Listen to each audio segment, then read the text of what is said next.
മൂന്നാറിൽ വീണ്ടും വിനോദസഞ്ചാരികളുടെ സാഹസിക യാത്ര. മൂന്നാർ ഗ്യാപ് റോഡിൽ പെരിയ കനാൽ ഭാഗത്താണ് യുവാക്കൾ സാഹസികമായി വീഡിയോ ചിത്രീകരിച്ചത്. തമിഴ്നാട് രജിസ്ട്രേഷനിലുള്ള വാഹനത്തിലെത്തിയ യുവാക്കളാണ് നിയമലംഘനം നടത്തിയത്.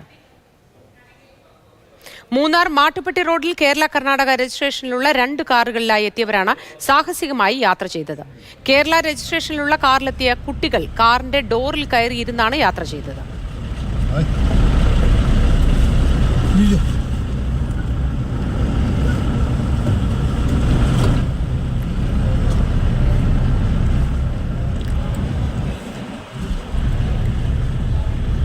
വിവരങ്ങളുമായി ജെയിൻ രാജു ചേരുന്നു. ജെയിൻ, ഈ നിയമ നടപടികൾ സ്വീകരിക്കുമോ ഇല്ലയോ എന്നതൊക്കെ അവിടെ നിൽക്കുമ്പോഴും എടുത്തു പറയേണ്ടത് ഇങ്ങനെയൊക്കെ ചെയ്യാൻ അവരുടെ പൗരബോധം അവരെ അനുവദിക്കുന്നുണ്ടല്ലോ. ഇനി എന്നാണ് നമ്മുടെ മനുഷ്യരൊക്കെ മാറുക എന്നതാണ്. തീർച്ചയായിട്ടും ഗുരുതരമായിട്ടുള്ള വീഴ്ചയാണ് ഇക്കാര്യത്തിൽ ഉണ്ടായിരിക്കുന്നത്. തുടർച്ചയായി ഇത്തരം നിയമലംഘനങ്ങൾ ഉണ്ടാകുന്നു. കഴിഞ്ഞ ദിവസങ്ങളിലൊക്കെ മോട്ടോർ വാഹന വകുപ്പ് നടപടി സ്വീകരിക്കുന്നുണ്ട്. കഴിഞ്ഞ 1 മാസത്തിനിടെ ഉണ്ടാകുന്ന 6ാമത്തെ സംഭവമാണ് ഇന്നുണ്ടായിരിക്കുന്നത്. ഇത്തരം തുടർച്ചയായിട്ടുള്ള നിയമലംഘനങ്ങളെ തുടർന്ന് കൊച്ചി ധനുഷ്കോടി ദേശീയപാതയിൽ ഗ്യാപ് റോഡിൽ മോട്ടോർ വാഹന വകുപ്പ് പരിശോധന നടത്തിയിരുന്നു. ആ പരിശോധന നടക്കുമ്പോഴും ഇത്തരം നിയമലംഘനങ്ങൾ തുടരുകയാണ് എന്നുള്ളതാണ്. കേരളത്തിൽ നിന്നുള്ളവർ മാത്രമല്ല, പുറത്ത് ഇതര സംസ്ഥാനങ്ങളിൽ നിന്നെത്തുന്ന വിനോദസഞ്ചാരികളും ഇത്തരത്തിലുള്ള നിയമലംഘനങ്ങൾ നടത്തുന്നുണ്ട്.